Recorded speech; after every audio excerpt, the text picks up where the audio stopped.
Hey everyone, welcome to Health Freedom Iowa's Thursday night call. We are so excited to have Michelle Cotterman with us tonight. You are about to experience the dynamic energy that happens when Health Freedom Ohio and Health Freedom Iowa get together. We're Ohioa, and the only person we're missing in this dynamic is Misty from Health Freedom Idaho to be Ohio, Iowa, Hoda, Ohio, Hoda. I can't remember. Oh, Idaho. I do this every time. We really do like to mix our health freedom groups, and I love the camaraderie that we have between the different groups in the different states. It's great. So I'm going to read Michelle's bio here really quickly. Michelle Cotterman is a registered nurse in practice for over a decade with a specialty in end-stage renal disease. She has been diligently studying and researching the science behind vaccines and the vaccine industry since 2010, when her daughter experienced an allergic reaction to 8 vaccinations administered on the same day.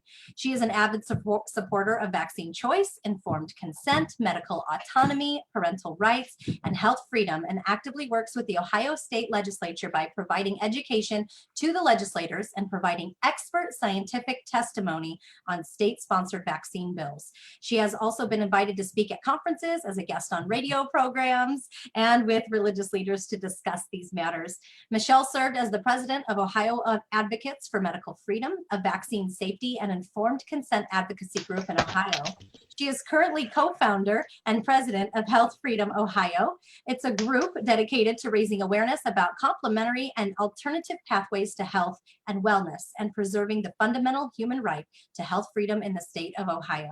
She also leads a monthly discussion group in her community, providing a safe space for people to gather and ethically discuss vaccine products. Her continuing education and passion focuses on alternative medicine, including polarity therapy, Reiki, herbalism, and homeopathy. Most recently, Michelle is studying on the certified natural health practitioner track through Trinity School of Natural Health.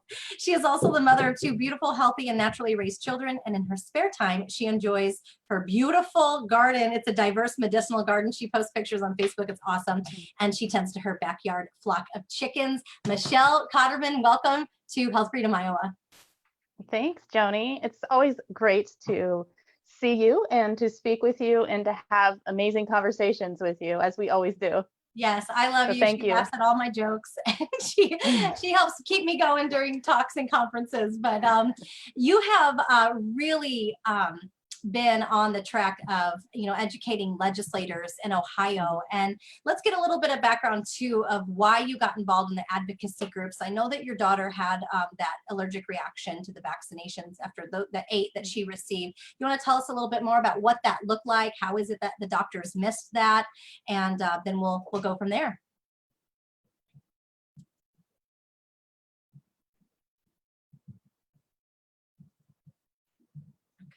We're frozen. It's okay. We'll see if we can get Michelle back here in a minute.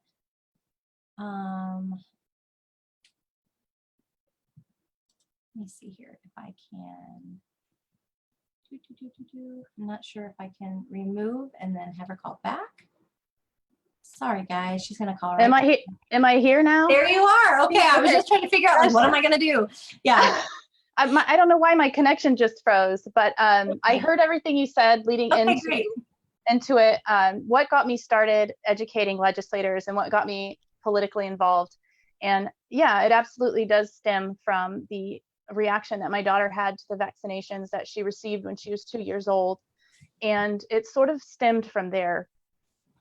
Through those few years that I had spending a lot of my time downtown on the education of the vaccine issue, it became very obvious to me that our legislators are just as unaware as we were. Myself, as a medical professional, as a registered nurse, I never asked questions about vaccines. It wasn't something that we learned in school, and it never even crossed my mind to have a question. And I put myself in those shoes, and I think, gosh, if I was like that, then there's a lot of other people out there who are like that. And it turns out our legislators are the same. They just don't know. All they hear is the industry sound bites. They have the medical trade organizations lobbying with those same sound bites. And they are open to hearing the discussion around it. And especially when you come in with the science and you come in with honesty, accuracy, not only is your story an anecdote, that's just our experience, but we can support it with evidence and what the research is actually saying. That really helps to drive it home for them. Beyond that part of advocacy, I recognize that the natural health voice has no voice downtown at the State House in Ohio, and I'm assuming across the nation, because we as citizens haven't, whether it comes down to time, everybody's busy, whether it comes down to motivation, whether it comes down to money. We in the natural health world have been very quiet and silent on a lot of these issues, especially when it comes to political action. And it just occurred to me that we need a natural health voice down there. And that's what prompted me to then start Health Freedom Ohio, was to expand upon that topic. I want to become the natural health voice for shaping health policy in the state of Ohio. That is my dream and my vision for the organization. And we have attracted all kinds of experts, whether it's in the medical field, scientific field. We have all of these people who have now come together and are starting to lend their voice to educational outreach when it comes to natural health. And I'm humbled by it. I'm honored by it. And I'm amazed by it every day, the people that I find walking into my life and the doors that are opening for us as we move forward with that vision for being a natural health voice for the citizens of Ohio. Well, I'm so thankful for your advocacy, because when I first started thinking about getting involved with Health Freedom Iowa, I reached out to you and you were like, do it. Yes, please. Because I didn't realize how little our natural health voice really is represented. And you really helped shed some light on that for me and help me realize, like, for instance, the lobbying with pharmaceutical companies. Let's just take that for an example. They can lobby 100% of the time. So their narrative is what our legislators hear. And so organizations, sometimes like nonprofit organizations, you only get like 20% of the time to be able to lobby. So, they're not hearing our side of the story and the need to represent our voices. Yeah, no, that's so true. And it's now or never. Like, we're reaching a point where they almost had us, though, the pharmaceutical lobby. I mean, they almost had us, but I think people are starting to push back now, and we're pushing back from a grassroots perspective. And there's, they're afraid of that. They're absolutely afraid of that. There was a study published recently, I can't remember which journal it was in, but I had referenced it in testimony I gave recently for House Bill 624 here in Ohio, which is basically a bill that asks for accuracy in data reporting from the Ohio Department of Health. And one of my caution was to the committee of that, which one was it? I think it was a state and local government committee members, is that you have to be careful when you're going to your experts who are the medical trade organizations and who are trained in pharmaceutical products only, because there is rampant corruption within those organizations. If they're getting hundreds of thousands or maybe even millions of dollars in donations from vaccine manufacturers or from medical device manufacturers, then they're going to be lobbying to increase their products and services. And in some cases, as we've seen across the country, the exchange of consuming a pharmaceutical product to make you worthy of equal rights to gain an education, whether it's public or not, how people feel about that. But you're literally saying you do not have equal rights under the law if you have not consumed this pharmaceutical product. How crazy is that? That is where the lobbying is going to take us more and more and more. Well, any other manufacturer of any other product, obviously they have lobbyists too, but it would be insane for us to think that there's no liability or that there would be less representation for safety, let's say for our tires or for a car part. And it would actually be irresponsible, ethically and morally irresponsible of the company to not include certain safety reports, or to not include, thinking about the consumer who's using their product. they're not considering their safety. Yet when it comes to vaccines and it comes to pharmaceuticals, a lot of times we don't see the same level of concern for safety for consumers. No, you're absolutely right. Vaccines kind of get the soft push when it comes to regulations. No other pharmaceutical drug has to go through a trial and not use a placebo. And now that we're looking at, like the COVID-19 vaccine, we're seeing them even loosening more the regulations and restrictions when it comes to safety testing and efficacy testing, and they're pushing it through. And in some instances, we're hearing they're going to have a vaccine ready by the fall. That's less than 1 year, when we've seen other vaccines take decades, 20, 30 years for them to finally get a product that is safe and effective and has gone through, safety studies. We know that those safety studies use another vaccine as a placebo, but at least they've taken more time to actually look at and evaluate the information. And even those vaccines are liability free. So Right. they're not safe to the point where the manufacturer is comfortable being liable for their product. That speaks volumes to what we can expect from a rushed vaccine for this COVID-19. Yeah, I have some friends that work in corporate and work in the corporate IT world, and they were just telling me today that they're already having company-wide meetings with pre-vaccine and post-vaccine terminology in their meetings. So what's coming down the pike so much faster than we've ever seen before in the history of our nation and the history of modern medicine is this vaccine, that I think that they're hoping to push by this fall, by the time they start to have kids go back to school. So what are the health implications of that, Michelle?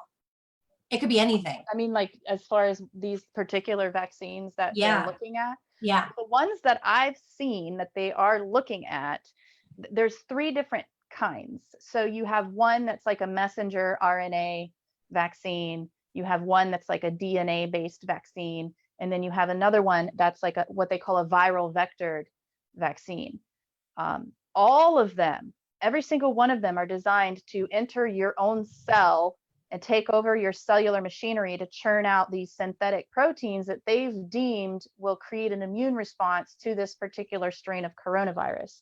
These are like next generation vaccines, and they haven't even had animal trials that have shown great success with them. That's why they haven't been able to make a vaccine for a coronavirus in the past, or even for like Zika or dengue.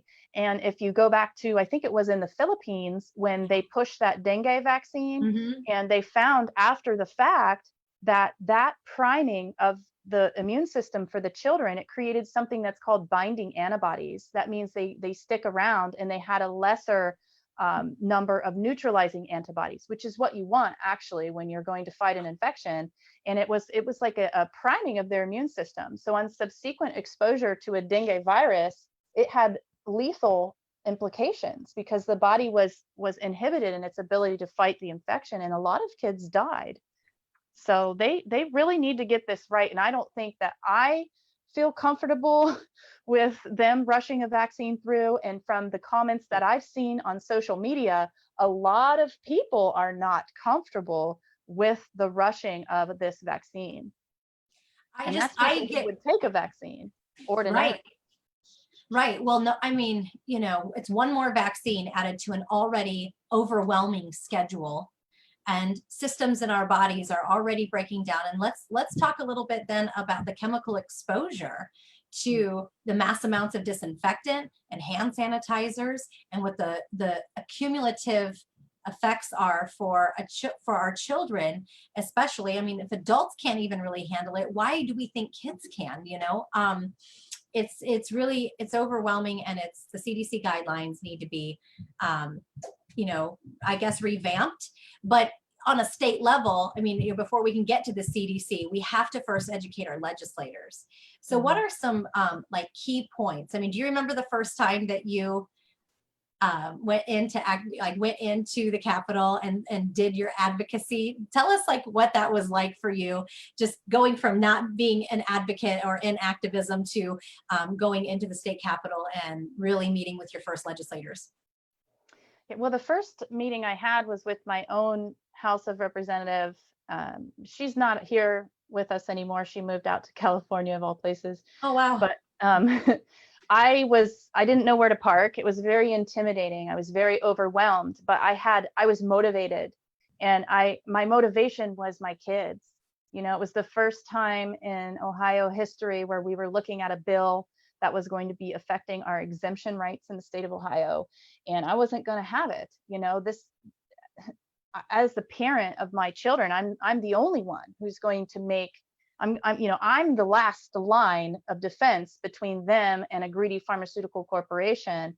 And I'll be daggoned if I'm going to be told to go into a doctor's office and have them sign off on my religious or reason of conscience exemption as if it was some justification of what my beliefs are. Well, that wasn't going to happen. So I was very motivated by that, but I was scared. I didn't know where to park. I was late, or I thought I was going to be late. I didn't know the check-in process. I didn't even know how to navigate through the Vern Rife Center, which is where our House of Representatives are. And but I didn't let it stop me, you know. And I think that's a big factor in success or failure. The only person who fails is the person who never started, or the person who gives up. So as long as you have a conviction and you have a passion and you have a reason and you're motivated, you can do anything. You shouldn't let fear or the worry of unknown or doing something wrong or messing it up or saying it wrong get in your way. You're going to make mistakes. We all do make mistakes along the way, but you never know unless you get in there and you start playing and start talking and just open up from your heart. And that's another thing too, Joni, you know, going into a legislator's office and screaming in their face because maybe they don't agree with you 100%, or even just being downright nasty to them or rude or condescending is never going to get you anywhere. And like they say, you catch more flies with honey than you do vinegar. And, you know, recognizing that this educative process is one of mutual respect. We can learn from one another, whether it's understanding where their position is and why they may support a piece of legislation or not support a piece of legislation, and then really getting to the root of that and having the conversation there, you know, from the heart on a human to human level, where you can really get down and say, you know, I see you, I honor you, I respect you. Let's hash this out. Let's have this conversation. And I want to go back to what you said earlier about the disinfectants that we're seeing and the talk of the schools opening and everything. I saw a news report that said one of the disinfectants that a school was using, I don't remember the state, it might have been Kentucky, is hospital grade disinfectant. And I just want to lay caution to the wind here, because what do we have growing in our hospitals? C. diff, SARS, MRSA, anything else that's mutated? Right. We have antibiotic resistant infections. And so the reason why you have those resistant type and stronger bacteria growing in those environments is because of the harsh chemicals and disinfectants that they're using. Life always finds a way. It behooves us to find a symbiotic relationship with these things and to stop trying to be at war with the very organisms that we need to survive, not just survive, but thrive. And there was a report recently came out that said that diversity in a garden, like having children exposed to being outside, growing your own food, having fruit trees, plant trees, more vegetation around in the environment actually leads to a healthier immune system and helps children be more resilient and healthy. So over sterilizing an environment is not going to be the solution. In fact, they're going to see the exact opposite the longer that they go along with using these kinds of harsh chemicals. We'll just see more and more destruction of health in our youth. Right. And so many kids, I mean, you know, a friend of ours in the health freedom movement, Kim Ritchie Spencer, said to me when I quoted one time that 54% of children have an autoimmune disease. She said, Joni, don't forget that was from 2007. Oh, yeah. Wow. So what's the implication now if, you know, upwards of maybe 60% of our children have an autoimmune disease, and that might be being real, you know, conservative number. What would the health implications be if our schools then become like a cesspool for antibiotic resistant bacteria? then what will happen to the health of our kids? Because if they're not getting outside for PE and everything is sterilized constantly and everything is disinfected, we all know that fresh air and sunshine and dirt and the homeostatic soil organisms found in the dirt make their way into our body. They attach themselves and help prevent and sometimes destroy pathogens before they even get to our gut and make us sick. It's amazing.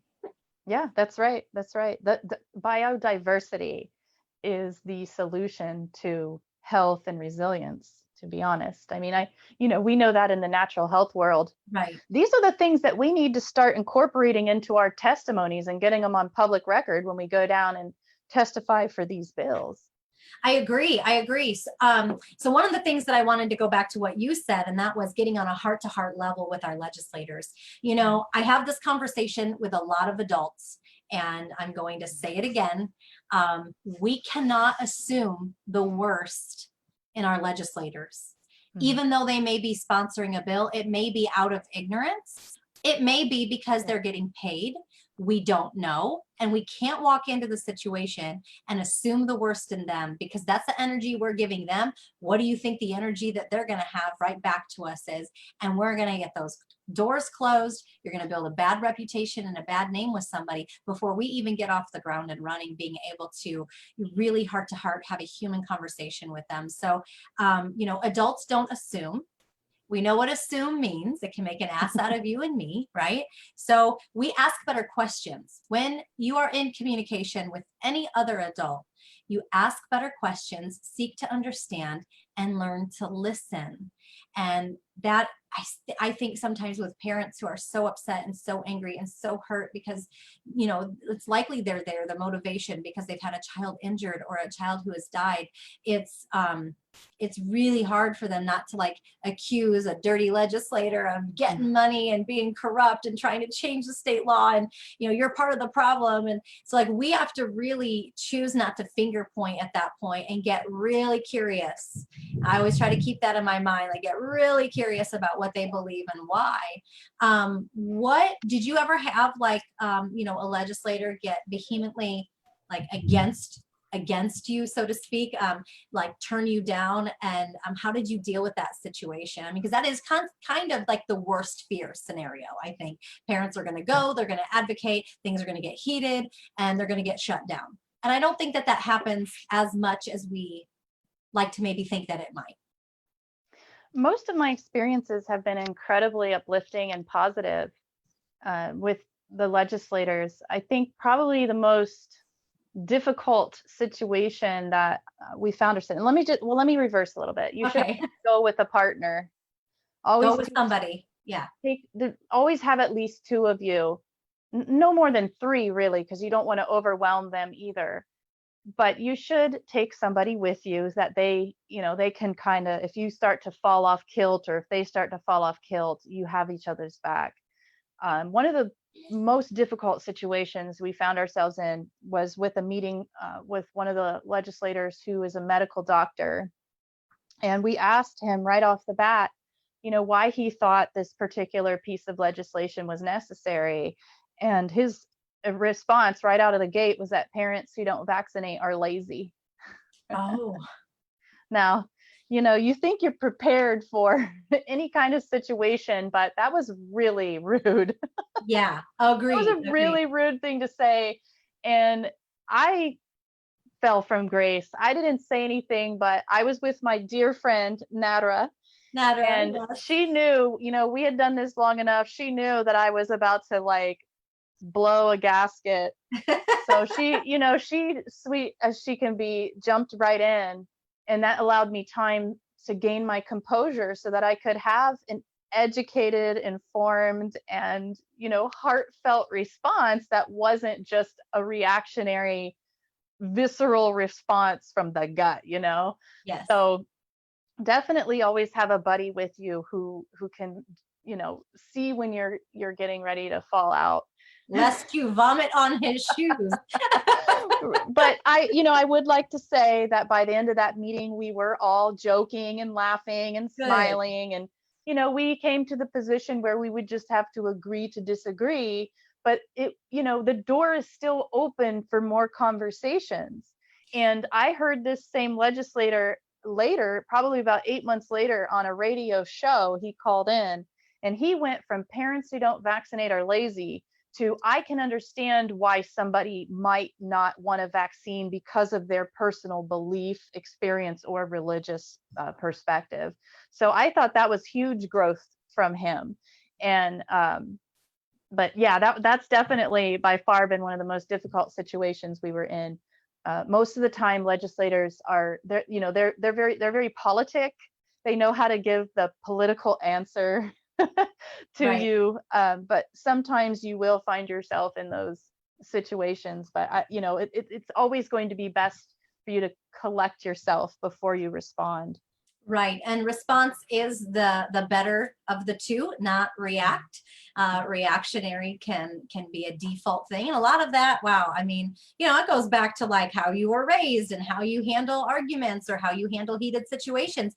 Really do some inner work on yourself.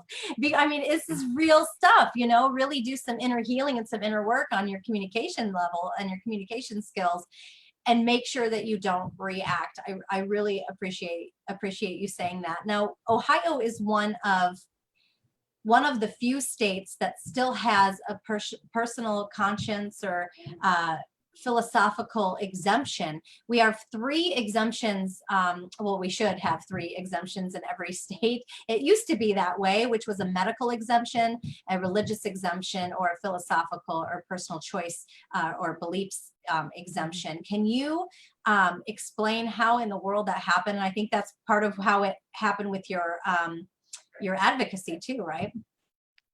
Explain what, like why we still have 3? How you still have it, and that's part of why you got into the advocacy, as you were explaining earlier. Yeah.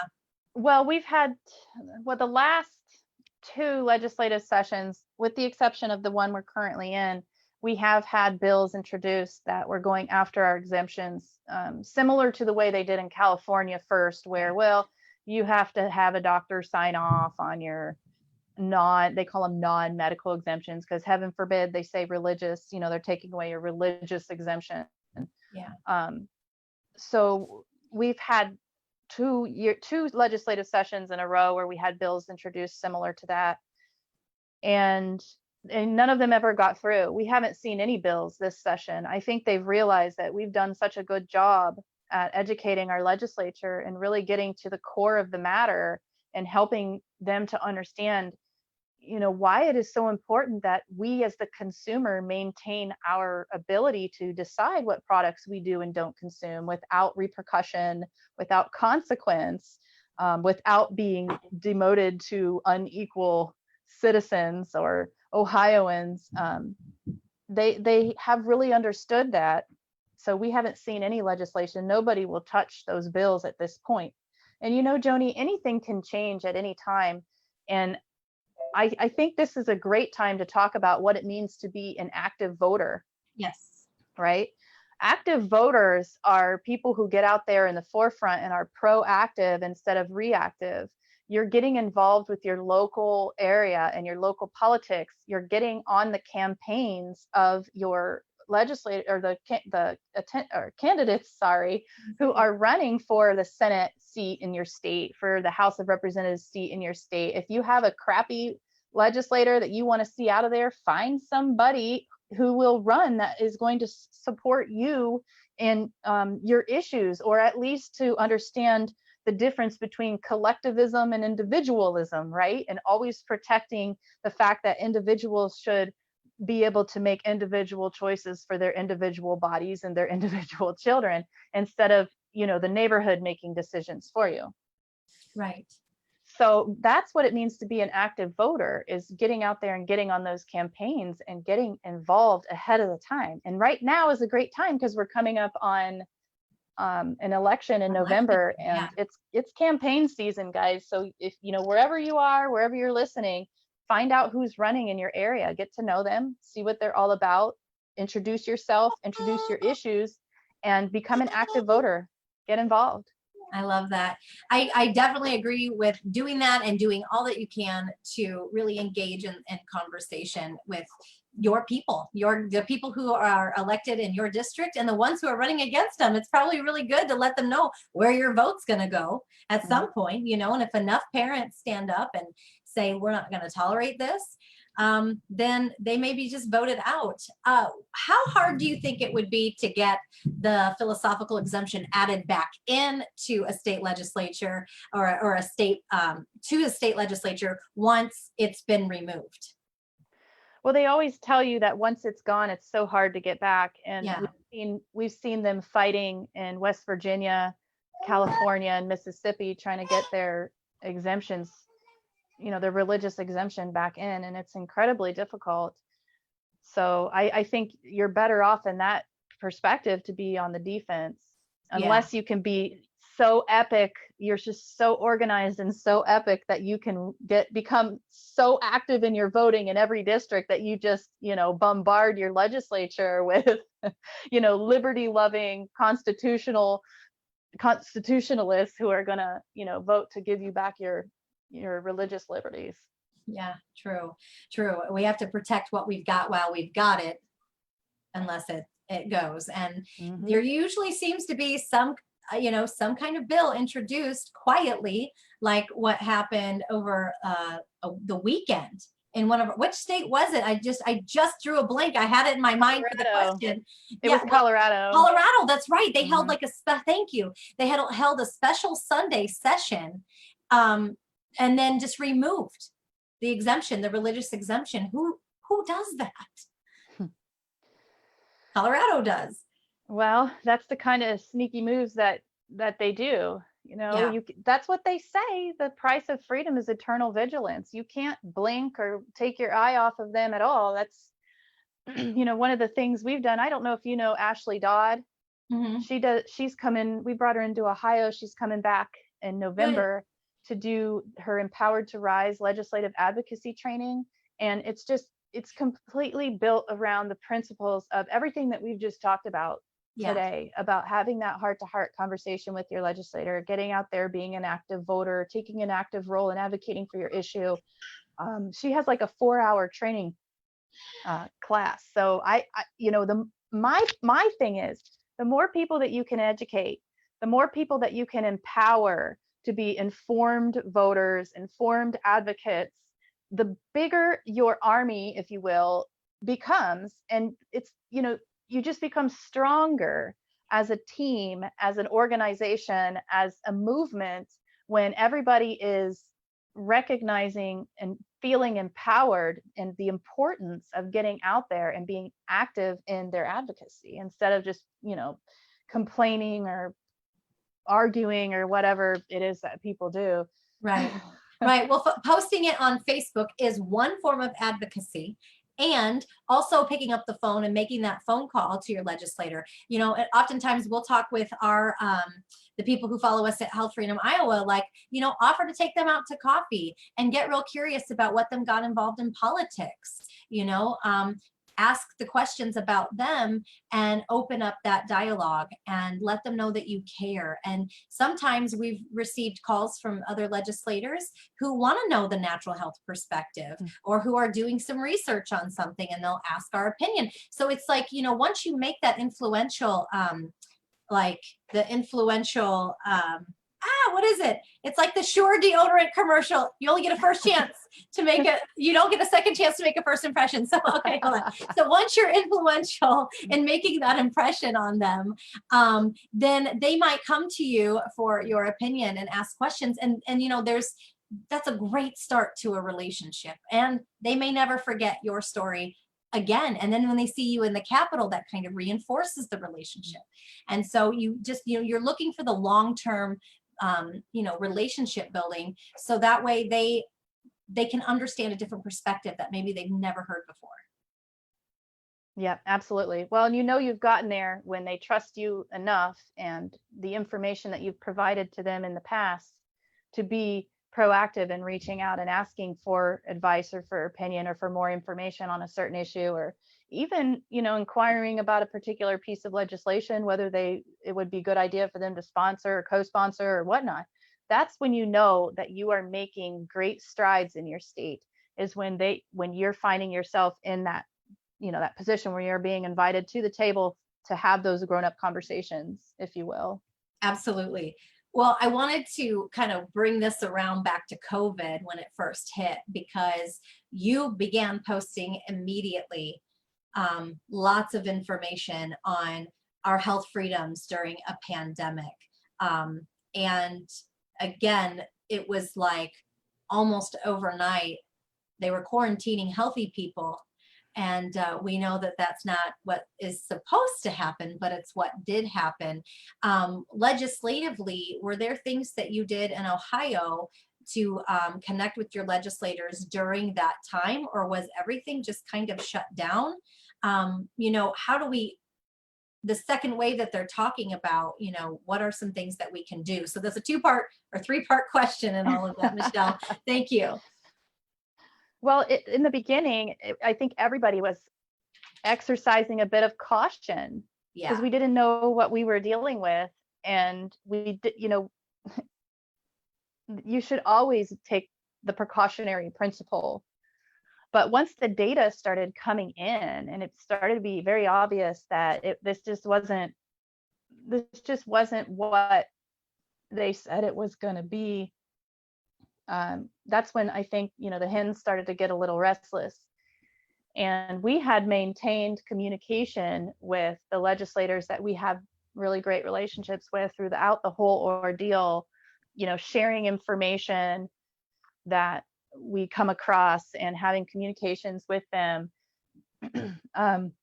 We've been told by a few of them that it was when we started, really actively showing up at the State House and redressing grievance, for the unnecessary and harsh government hand. And now we have had a few cases come in that have said and ruled that these were unconstitutional orders and that the director did not have the authority to issue such orders. That was what really gave them the strength and the power to start speaking up, because they knew the people were behind them. They weren't just going to be this lone wolf out there that, and everybody's being real quiet, nobody's speaking up. So once people started to speak up and the voices started to grow louder and louder and louder, that's when I think they felt more empowered and emboldened to start writing letters to the governor and, really start to put their foot down. But it has just been, it's been crazy in every state, all of this. And every state seems to have a little bit different restrictions. I mean, I'm starting to see now cities, the mayors of cities are passing mask mandates. And I even think the entire state of California is on a mask mandate now. Yeah, so I don't know where this is going to go. But Joni, doesn't it seem kind of a little bit too late to issue a mask mandate when you're already 6 months into the spread of an infection? And it's summertime most everywhere, and the virus doesn't survive over, X number of degrees, and we've already hit that or beyond. I mean, it's really ridiculous. And I don't, it feels like insanity everywhere I go, especially if I cross over into Illinois and you're required to wear a mask still. And you're like, I don't know. I just don't. I just don't. I'm like, nope, not happening.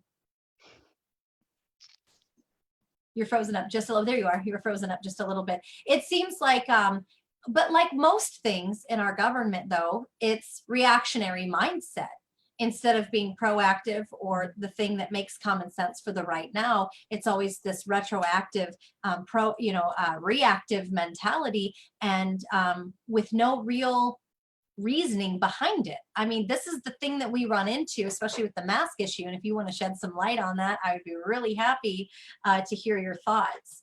But shedding some light on the mask issue, because we have school coming up, and a lot of people are tired of having to explain themselves, or they're tired of fighting about masks or no masks, and everybody says to do it for the, as a precaution for other people. But I'm not going to take my birth control to keep you from getting pregnant, friend.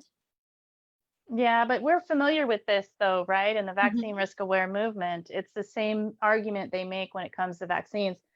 You're vaccinating to protect everybody else, not necessarily yourself. Right. So it's the same kind of argument that we're seeing being used with the masks. And again, I'll say it. I mean, it's just a little bit too late. We have evidence in Ohio that our community spread started at the beginning of January. We had 2.5 months unmitigated with a virus they said had an R naught of 5.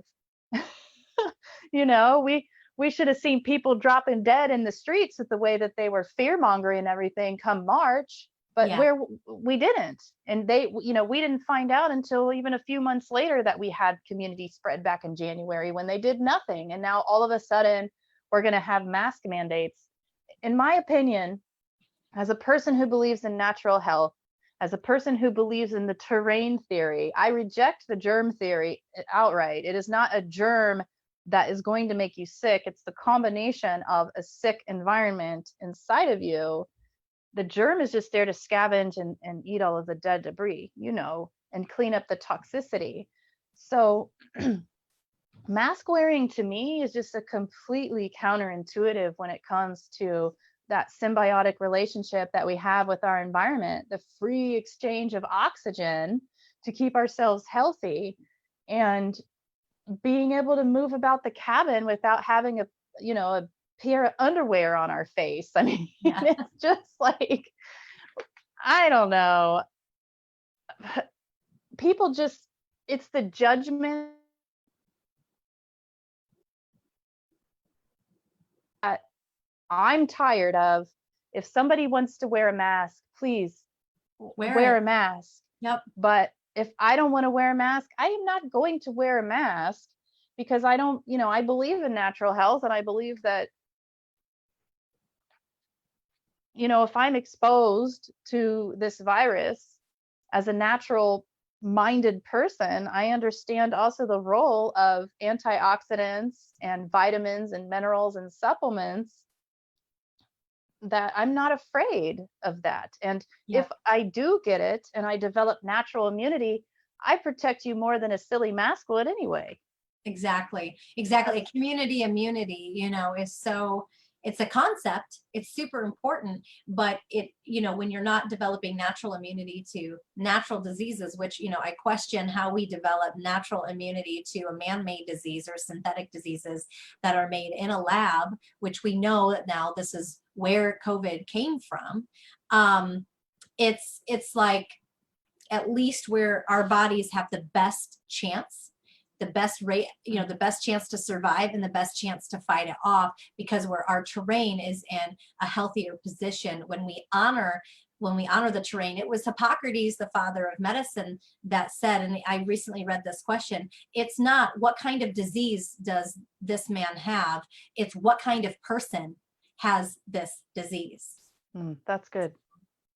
And that's what it goes back to: our gut health, our immune function, what we eat, what we put in our bodies. Are we sleeping? How are we managing stress? Are we living in fear? Because Bruce Lipton did a Facebook Live, which was phenomenal. And we all know that, you know, he's part of the whole movement where, you know, the body of belief.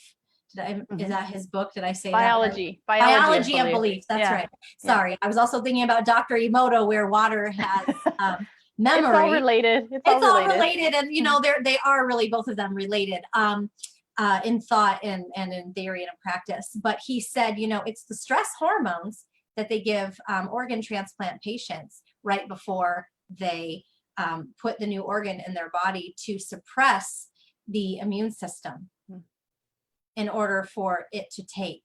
So if we're constantly living in large amounts of stress and our adrenaline is pumping and our cortisol is rushing, we are in this high stress, high fear state, which then suppresses our immune system. And not being in fear is the best antidote to helping our health and our immune system. Yep, absolutely. It's the whole picture. That's the holistic approach to it anyway. Absolutely. But, you know, Joni, I mean, it's so hard, though, to talk to people who are so conditioned and who have been so entrained to the thought of the germ theory and to the fear mongering that comes along with it, that we're not going to get out of this until we have a drug or a vaccine. They really are looking for that savior and expecting everybody else to have the same beliefs that they have, and then shaming you if you don't. It's really, really quite spectacular. It is the shaming aspect is in particular because they want you to have like group think. They want you to join them in their mindset, and we just don't. So how do we help empower people during this interview on where to start with empowering themselves come, the fall when schools are going to start opening back up and new mandates are going to be trying to be pushed? What can we do now besides like call our legislators and have appointments with them and get involved and get to know them, have heart-to-heart conversations, and then what? Well, I would definitely be educating, everybody needs to take the time to educate themselves on all of the matters, starting locally. I mean, definitely reaching out to your state representatives and your state senators, but get involved with your local school districts too, because I know right now they're asking for input from the people in their district. And if you're not going to provide, any input, then don't complain with, the outcome that you get. You can go to the school board meetings. They may be having Zoom ones now, but definitely look into it. Go to your city council meetings in your municipalities and your cities and start having these conversations about natural health. I think if somebody is of the mindset that, they're going to catch COVID and die, being a little more, just be gentle with them when you're talking with them about it. Really try to understand where their fear is coming from and start having those conversations also within your community. I don't really know how else you would change the opinion of, the majority of people who might be scared. I have a feeling the folks that listen to Health Freedom Iowa are probably not the ones who are cowering in fear and wanting to stay at home. I imagine the people that are in tune with you are understanding natural health from that perspective. They probably already have their natural health arsenal stocked up with homeopathy and, vitamin C and vitamin D and quercetin and NAC and all those things that, us natural health folk keep in our medicine cabinets. Yeah. But you start there. Talk to people about what you do to keep yourself and your children healthy. Extend a hand, an olive branch, or what have you, and start having those conversations. I find, people will start coming to you and asking you for your opinion on certain issues about, well, maybe I don't really want to take that pharmaceutical. What would you do? Right. But if you don't have those conversations, if they don't see you speaking up about it, even if it's just on social media, the things you post about, they're not going to know either to even ask. So I think it really comes down to education in general. Right. I agree. I agree. And really, educating yourself, because at the end of the day, we all can help each other, which is fabulous, and we can help others. But until you make that choice to choose your own sovereignty and your own autonomy, connecting with your own body, learning your bio-individuality, learning what things work for you and what don't, until you are willing to take that leap, there's no greater help that we can give you than you can give for yourself. Yeah, that's good. I like it. Yeah, because we have to make that choice first, right? And then, just start working with our healthcare practitioners. And like I always tell families, if you don't like the apples, stop going to that orchard.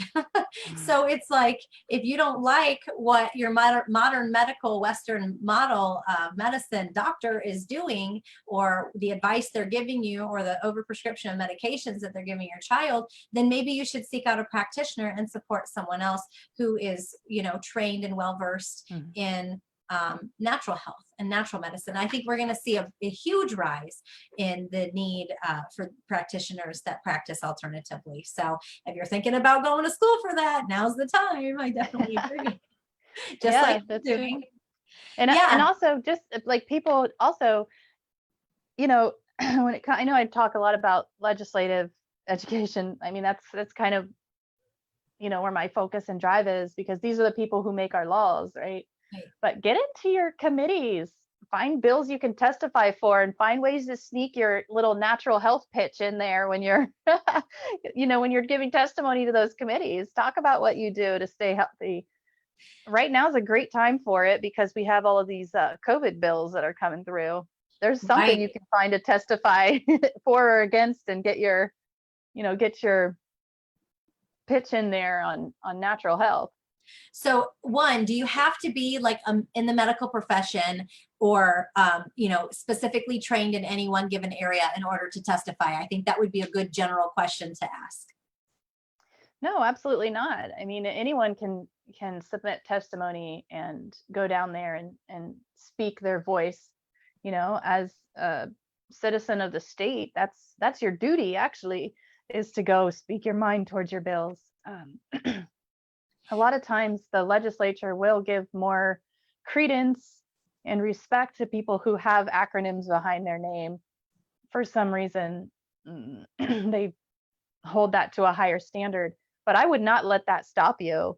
Like if you're a mama and you've raised 10 healthy kids, on some natural health, I would be proud to go down there and, talk about what I've done to keep my family healthy. You're the living proof of what it means to be a natural health person. So I wouldn't let any education or lack of education or acronym or non-acronym stop you. Definitely, get empowered and get in there. You'll feel better. I've helped quite a few people now, through the process of getting up and speaking their mind. And it does take great courage, but you don't have to go alone. If people in Iowa get involved with Health Freedom Iowa, I'm sure you guys go down there and testify. Have people come down with you and just observe. I did that the first time. I didn't want to testify. I just wanted to go down and observe. And now I just, get up there and speak. I still get nervous, but it's definitely easier the more that you go down there and you do it. Right. So I also recommend making sure that you prepare your speech and have something that you can read off of and time it to see about how long it is. Don't they usually give you a couple of minutes to talk, maybe 3 at the most? I would say probably every state is a little bit different in the way they run their hearings and their committees. If there's a lot of people giving testimony, they may limit you to 2 minutes. But the bills that we testified for recently, there weren't very many, so they didn't provide any time limit at all. But we try to keep ours to 5 minutes regardless. And then if they cut it, then you have to think about what you would want to take out. But Right. No, I think that's great. That's great information. And lastly, before we head out, your very embattled health director, Amy Acton, recently resigned in Ohio after the rigmarole of COVID that was created under her direction. Can we talk about that for a minute? Because I'm really so proud of all of the activism you've done. Well, I cannot claim credit for that. It wasn't any one person, organization, group, voice, anything. It was this amazing coming together and camaraderie between our fourth estate, the media, between our judicial branch. She's had several lawsuits now against her. 2 of them have ruled that her orders are unconstitutional. We have the legislative body that's dropping bills left and right to limit the director's power and to talk about presenting or forcing the Ohio Department of Health to actually provide accurate information in their reporting, which they're not doing now.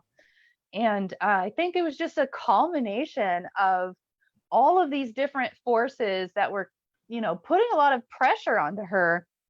But what happened, Joni?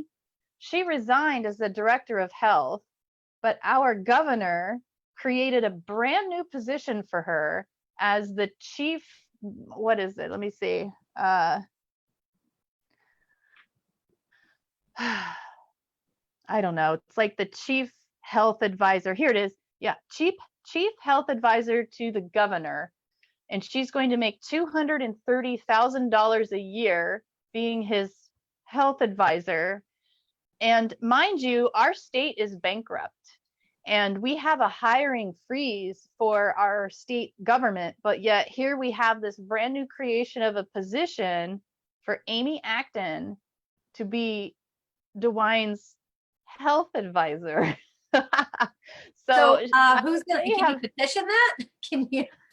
so now I don't know, it'll be interesting if the lawsuits that are filed in her name will be rendered null because she's no longer the director, or if the courts will say, yes, but these orders were instituted under your directorship and therefore this lawsuit still holds. So we don't know if it was some kind of fancy maneuvering to get her out of that position where she's getting sued left and right. So all we can do is wait and see what happens. But I know a lot of people are pretty darn upset that in the midst of a bankrupt state and a hiring freeze that we have this, $250,000 position that's created for Amy Acton. So not only are we paying Amy, we're paying the health director too. So Wow. I don't know, but she did step down. It felt like a small victory. Yeah, it did. It did. I was cheering. We were cheering for you over here. We were messaging back and forth like, did you see Ohio? Did you see what happened there? All right, guys.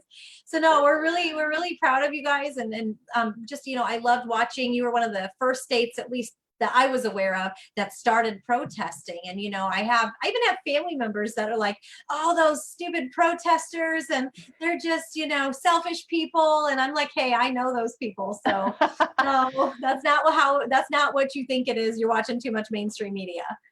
But you know what, Joni? I mean, those of us who were out there, a lot of us still had jobs.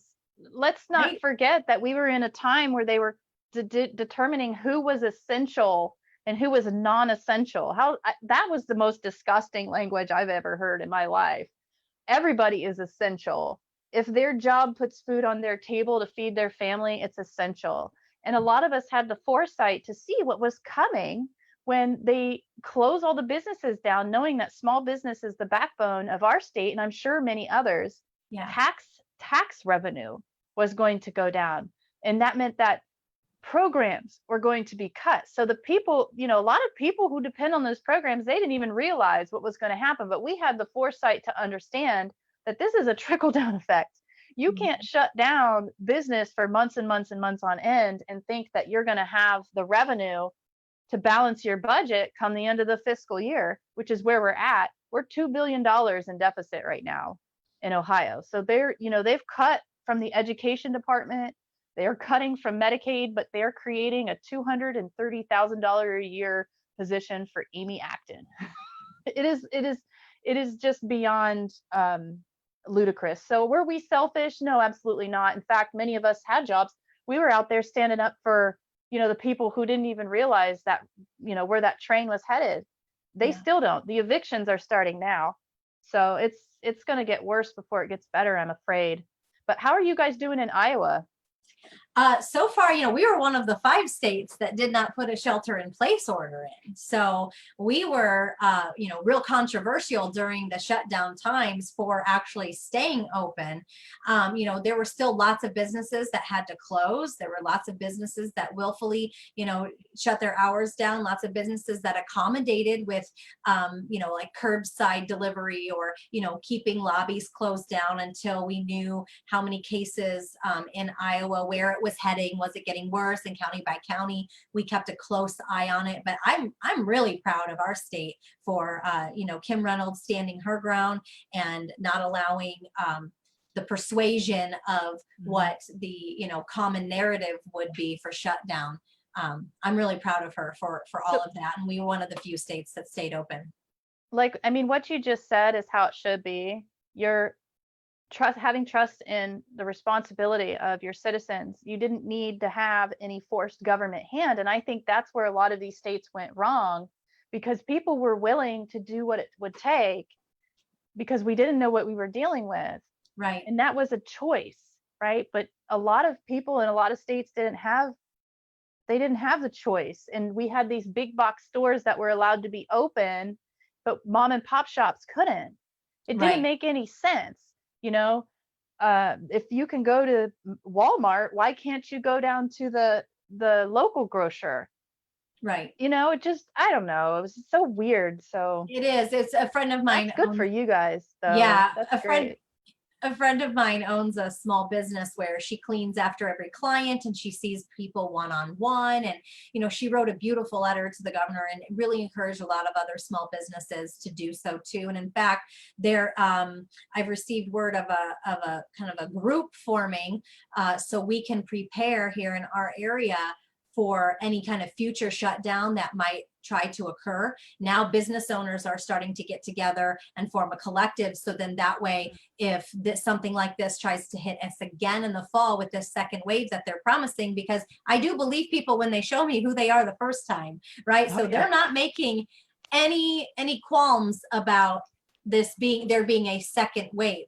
So I'm almost like, let's prepare and plan for it now and get on the other side of this before they try to shut everything down again. Hey, buddy. How's it going? You want to say hi? Say hi. Hi. Hi, sweetie. It's good He to can't see hear you. because I have my earbud. Do you want to say hi? Yeah. Oh, he wants to say hi. Okay. Let me put your earbud in. Hi. Hi, sweetie. I love your garden and all the pictures your mom shares. Thanks. You're welcome. You're a healthy little nugget. You keep it up, okay? Keep eating your vegetables.